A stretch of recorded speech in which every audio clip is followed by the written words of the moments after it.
अनुनाद की तीक्ष्णता का गुणांक, हम कह सकते हैं अनुनाद की तीक्ष्णता का गुणवत्ता गुणांक। अभी गुणवत्ता गुणांक का मतलब क्या है? क्वालिटी। कल हमने ये जाना कि अनुनादी आवृत्ति का वो बैंड चौड़ाई, फ्रीक्वेंसी जो कहते हैं वो ग्राफ जो बनाया था हमने धारा और अनुनादी आवृत्ति के बीच में, तो अगर ग्राफ चौड़ा है, बैंड चौड़ाई ज्यादा है तो गुणवत्ता कम होगी, बैंड चौड़ाई कम है तो गुणवत्ता अच्छी होगी। कितना, कौन सा क्वालिटी अच्छा है, उसके लिए ही एक फार्मूला लिखा हुआ है, देख सकते हैं। ओमेगा बराबर, पहले लैंग्वेज बोल देता हूं, ओमेगा नहीं क्यू, लैंग्वेज सुनिएगा। परिपथ का गुणवत्ता गुणांक परिपथ की अनुनादी आवृत्ति तथा अनुनादी बैंड चौड़ाई के अनुपात के बराबर होता है। दोबारा रिपीट कर दूं,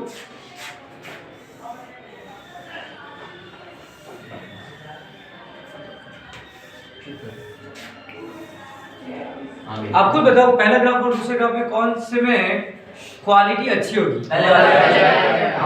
देखते हो क्योंकि इसकी जो बैंड चौड़ाई है उससे कम है, और जबकि ये अनुनादी आवृत्ति ये जो ऊंचाई वाला का, तो ये हमने लिखा अनुनादी चौड़ाई का अनुपात किससे करना है? अनुनादी बैंड चौड़ाई से।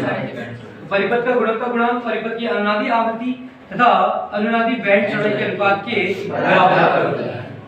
हम कह सकते हैं यहाँ पर Q बराबर अनुनादी चौड़ाई बट्टा अनुनादी बैंड चौड़ाई। तो इसको लिखो बोर्ड पे, लिखना पड़ेगा। अच्छा, हाँ चलिए ठीक है, लिख देते। हम कह सकते हैं क्वालिटी बराबर क्या होगा? अनुनादी आवृत्ति बट्टा बैंड चौड़ाई डेल्टा ओमेगा। बताओ 2 डेल्टा ओमेगा का मान क्या निकाला था? बैंड चौड़ाई। हम जानते हैं डेल्टा ओमेगा बराबर दौड़ने से अच्छा होगा, हम साथ साथ चलें। तो क्वालिटी बराबर क्या होगा? Q बराबर ओमेगा बट्टा Q बराबर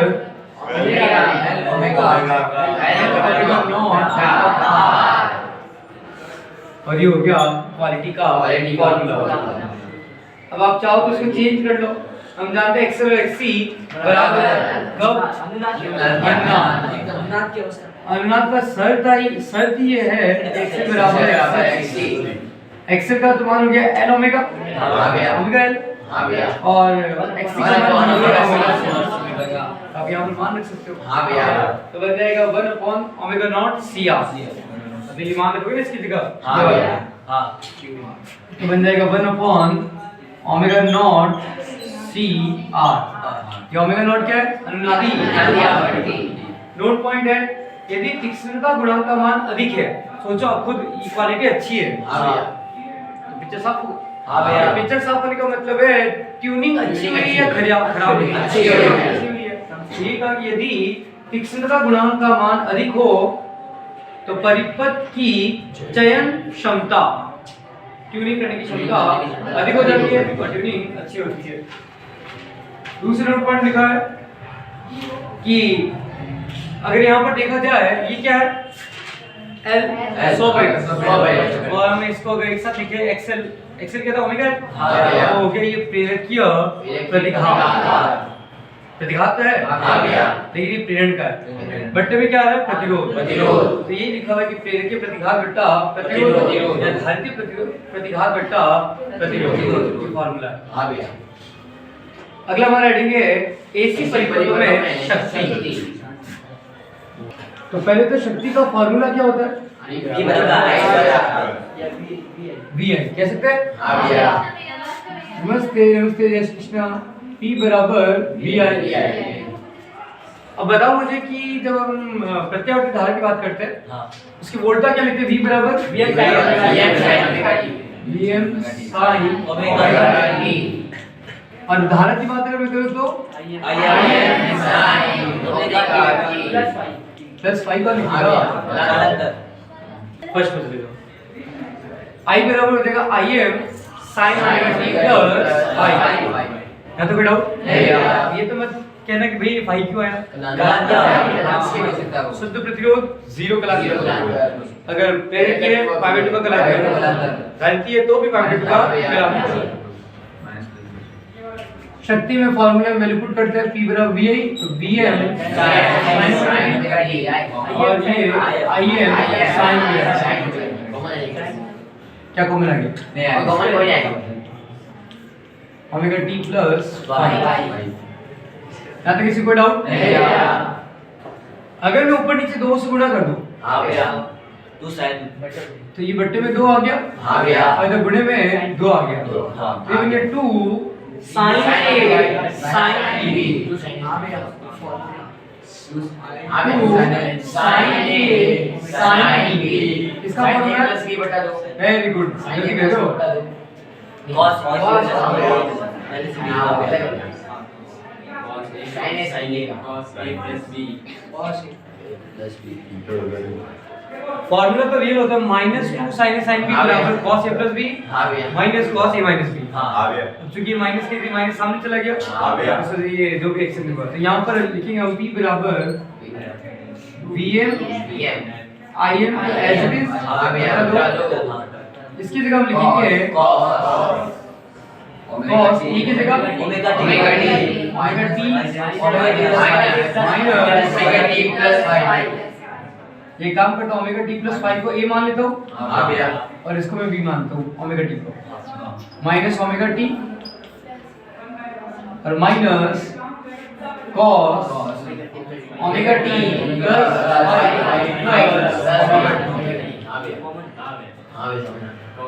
कई कॉमन ले दे रहे बन गया P बराबर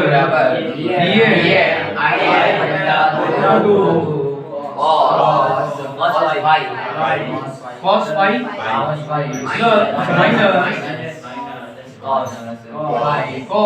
2 ओमेगा t प्लस 5। यहाँ तक किसी को डाउट? नहीं भैया। तो ये तो बात हुई हमारी शक्ति का फॉर्मूला हो गया। अगर हमको एक पूर्ण चक्र में व्यय औसत शक्ति निकालना है, हाँ भैया पूर्ण चक्र में व्यय औसत शक्ति, औसत के लिए हमको लगा था ये वाला, ये एवरेज का निशान लगा दिया। तो सोचो Vm Im बटा 2 कांस्टेंट बाहर आ जाएगा,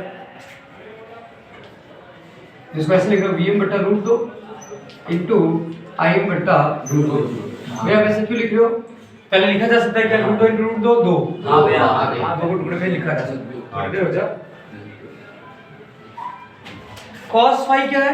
कांस्टेंट है, जैसे cos 30, हाँ भैया cos 30 का मान बदलता रहता है या फिक्स है? फिक्स है भैया वो भी कांस्टेंट है, हाँ भैया तो वो तो एज इट इज रहेगा। हाँ जबकि ये जो है 2 ओमेगा टी आ रहा है, मतलब कलांतर कुछ भी हो सकता है, कोणीय आवृत्ति कुछ भी है, हाँ भैया cos का मान कुछ भी हो सकता है। तो cos का जब औसत निकाला जाता है आंसर कितना था? 0। याद करो मैंने पहले बताया हाँ था। भैया तो इसकी जगह आ जाएगा 0 हाँ और इसकी जगह ये मान आ जाएगा cos 5। तो मैं इसके इनटू में लिख दूंगा cos 5 और यही एक पूर्ण चक्र में व्यय औसत शक्ति है। कोई भारी काम नहीं भैया। आप चाहो तो इसको और अलग रूप में लिख सकते हो कि Vm बटा √2 ये आरएमएस वैल्यू है, हाँ भैया रूट मीन स्क्वायर वैल्यू, और Im बटा √2 भी IRMS वैल्यू है। तो ये हो जाएगा P शक्ति बराबर Vrms इनटू Irms cos 5। अगर आभासी शक्ति की बात करता हूँ, ये तो एक्यूरेट वैल्यू है, अगर आभासी की बात करते हैं तो केवल आरएमएस वैल्यू का गुणा कर देते हैं। हाँ भैया P आभासी बराबर P आभासी बराबर B आरएमएस इनटू IRMS। इसमें भी आरएमएस वैल्यू निकाला जाता हाँ है, भैया। इसका वैल्यू। अब अगला हमारा इसमें निकाला समीकरण नंबर 1 और 2 का अनुपात कर दो, मतलब औसत शक्ति और आभासी शक्ति का अनुपात निकालना है। तो कर देते हैं P औसत बटा P आभासी। आप कुछ सोचो क्या होगा? Vrms से Vrms कट गया, IRMS से बचा क्या? cos 5। इसी को हम बोलते हैं शक्ति गुणांक, शक्ति गुणांक कहते हैं इसको।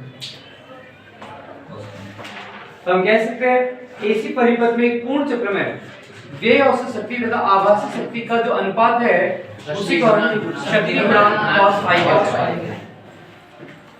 क्या कोई डाउट नहीं भैया। तो ये cos फाई की वैल्यू होगा कितना, शक्ति गुणांक आगे कितना होगा? देखो शक्ति गुणांक मतलब वो कितना अच्छा क्वालिटी है वो भी हम कह सकते हैं, वो तो गुणवत्ता था, ये क्वालिटी का नहीं कह रहे हैं। नॉर्मली शक्ति क्या है? कार्य करने की दर, सही ना? कार्य करने की क्षमता तो कोई ऊर्जा, हाँ भैया, कार्य करने की दर कितनी अच्छी तरीके से कार्य किया जा रहा है। जब हम किसी यंत्र की क्वालिटी की बात करते हैं तो उससे कितनी ऊर्जा कार्य में परिवर्तित की उसको बहुत ज्यादा ध्यान रखना पड़ता है। वही समझा रहा है शक्ति गुणांक।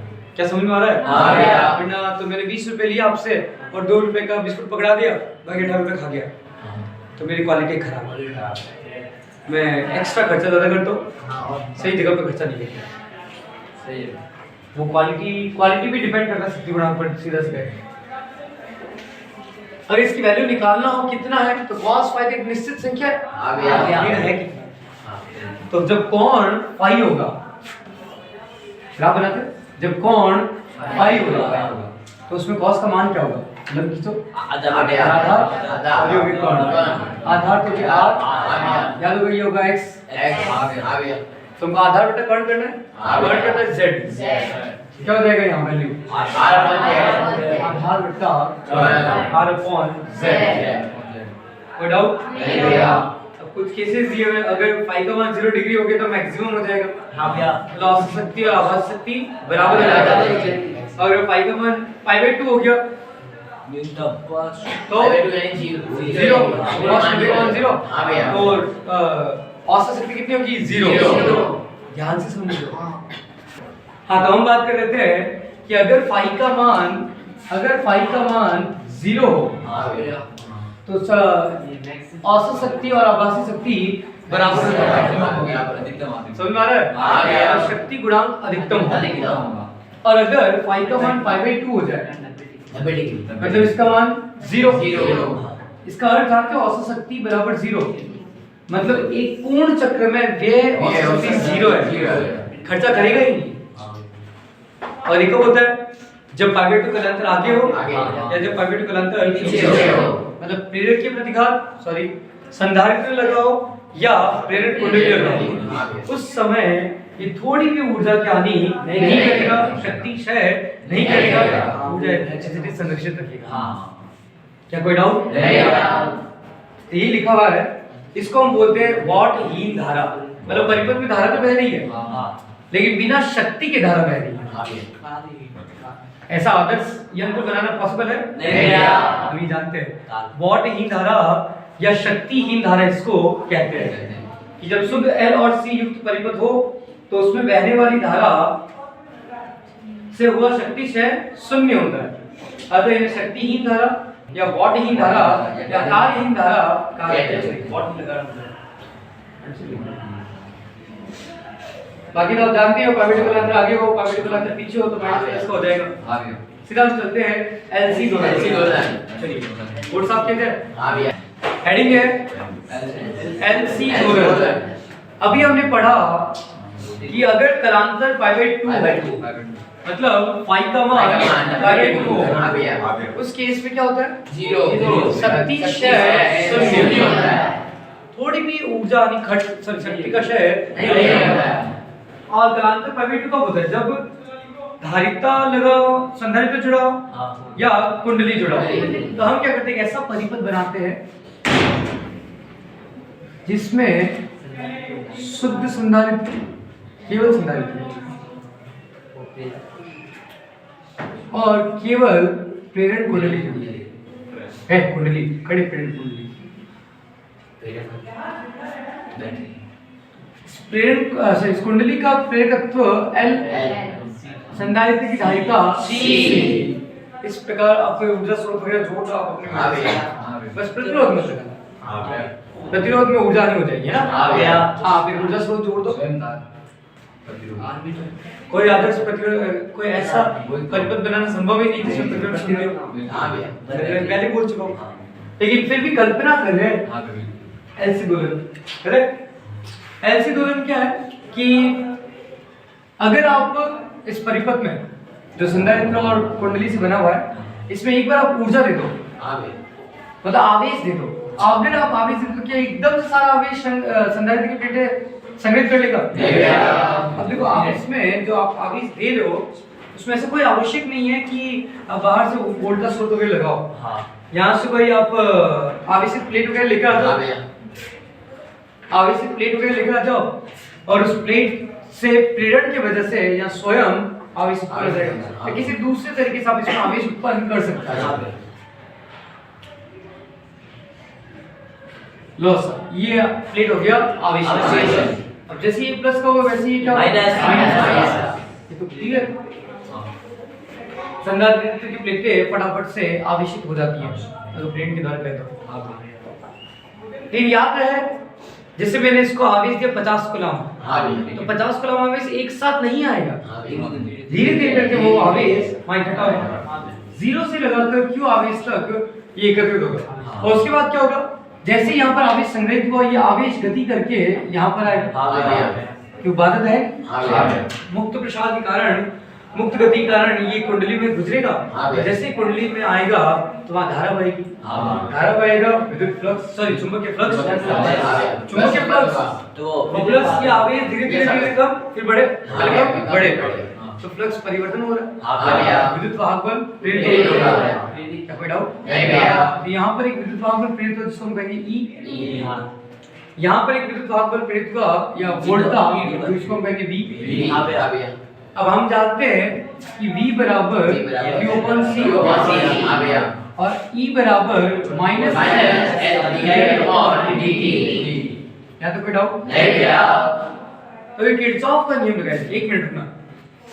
क्या होगा, संपूर्ण आवेश इस कुंडली से गुजरेगा और कुंडली पर मैक्सिमम विद्युत वाहक, उस समय संधारित्र की प्लेटों पर आवेश कितना होगा? 0। फिर उस विद्युत वाहक बल के कारण एक और धारा बहेगी जिसकी वजह से वापस यहाँ पर आवेश संग्रहित होगा, फिर यहाँ पर संपूर्ण आवेश होगा, फिर इस पर विद्युत वाहक बल 0। तो जब इस पर अधिकतम है, इस पर जब अधिकतम है तो इस पर 0। नहीं समझ में आया? आपके चेहरे नहीं खुले, कोई नहीं। तो ये क्या बंद लूप बना रहा है? किरचॉफ का नियम लगेगा, बिल्कुल किरचॉफ नियम से हम कह सकते हैं, किरचॉफ के नियम से कि यहाँ पर समस्त वोल्टाओं का योग कितना होगा? 0। मतलब V प्लस E बराबर 0, मतलब Q/C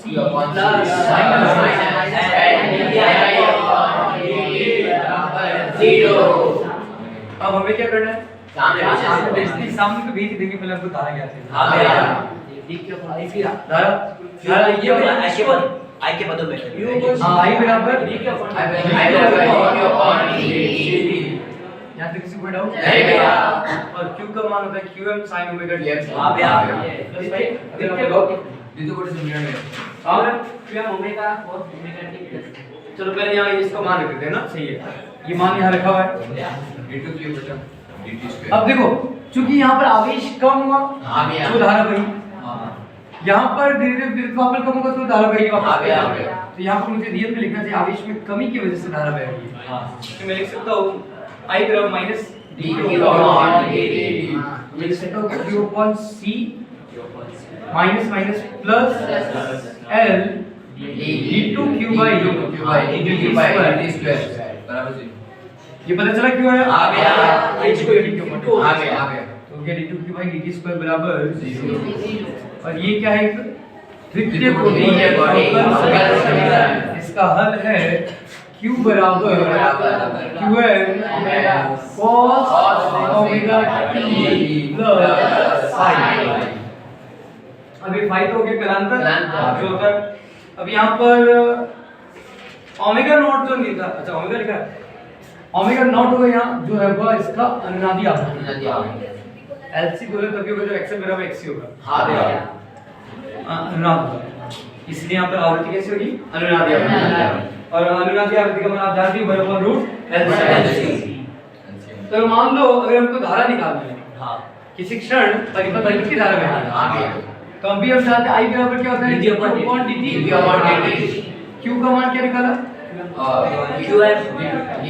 QM minus minus QM cos omega t plus omega plus एक सौ यहाँ माइनस क्या है भैया वो इसका अंदर का सूत्र अब समाकलन करेंगे तो होगा ना आप यहाँ माइनस वो टोटल था तो हो गया पूरा हाँ वो उसका प्लस प्लस अब इसका अवकलन कर दो सॉरी अवकलन कर दो ये QM बारह constant है जगह cos का अवकलन माइनस sin दी भैया sin जगह sin अवकलन cos का अवकलन minus sin omega t plus phi into omega naught तो ओमेगा t का भी तो करेंगे हां भैया ओमेगा तो जीरो क्या तो ये आगे सब परिपथ में धारा अब मान लो किसी तरीके से sin omega t naught plus phi का जो पद है एक हो गया मतलब इसका मान ओमेगा t प्लस फाई का मान पाई बाय 2 आ गया हां भैया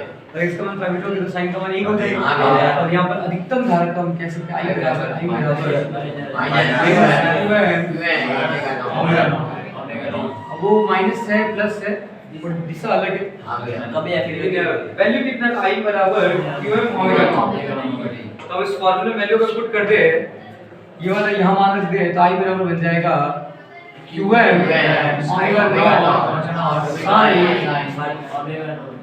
एक सेकंड भैया वो है अच्छा एक सेकंड इसको सही लिखना omega naught t plus I और इसकी जगह मैं लिख रहा हूं I है बन जाएगा I बराबर Im अब प्रारंभ में क्या होगा प्रारंभ में संधारित्र पर संपूर्ण आवेश होगा और कुंडली पर आवेश जीरो क्लियर तो हम कह सकते हैं E बराबर क्या होता है Q upon C तो उसकी ऊर्जा कितनी है मतलब संधारित्र की प्लेटों के मध्य संचित ऊर्जा निकाला था Q स्क्वायर बटा 2C कब निकाला E से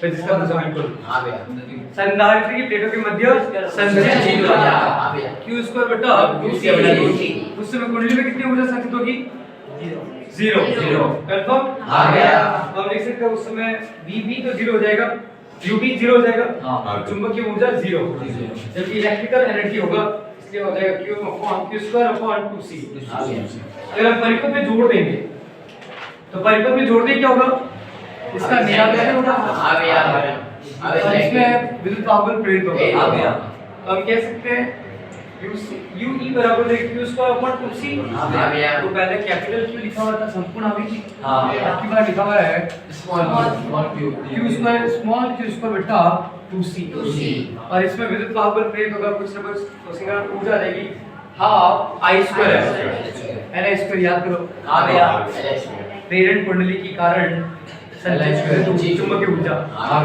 Li स्क्वायर आया था छठे चैप्टर में पढ़ा था और जब हम L में अधिकतम धारा की बात करेंगे तो इसमें कितनी ऊर्जा आएगी जीरो संपूर्ण आवेश चला गया संपूर्ण आवेश यहाँ आ गया तो वहाँ आ जाएगा capital I capital L square किसी कोई डाउट या कैपिटल का मतलब I कह सकते हो फिर वापस क्या होगा संधारित्र का आवेश वापस वही परिस्थिति और अंत में वापस वो संपूर्ण आवेश कुंडली से होकर संधारित्र पर स्थानांतरित होगी इस पूर्ण से ये पांचों पद का आप व्यक्त करोगे सो करना तब कैसे इस प्रकार संधारित्र की विद्युत ऊर्जा प्रेरण कुंडली की चुंबकीय ऊर्जा के रूप में परिवर्तित होगा और चुंबकीय ऊर्जा विद्युत ऊर्जा में परिवर्तित होगा लगातार हर एक चक्र के बाद हर एक चक्र में दो बार हो रहा है इसलिए हम कहेंगे ये LC दोलन एक निश्चित समय अंतराल के बाद ये ऊर्जा स्थानांतरित होती है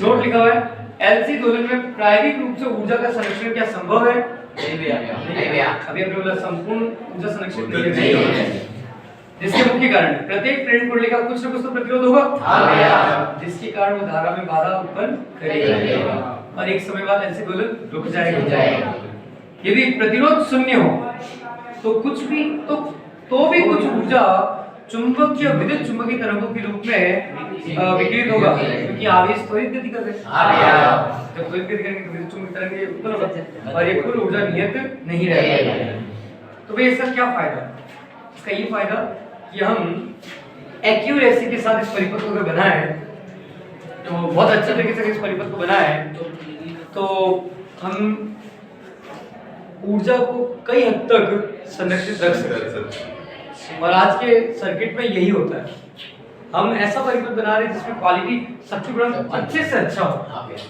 इसमें ये जो शक्ति क्षय हो रही है, ऊर्जा हानि हो रही है, वो कम से कम हो। इसकी बेनिफिट आप 2-3 चैप्टर में और जानोगे, उस समय पढ़ेंगे तो बताएंगे वापस। ठीक, कल लास्ट टॉपिक होगा ट्रांसफार्मर और चैप्टर समाप्त। चलिए आज के लिए इतना ही।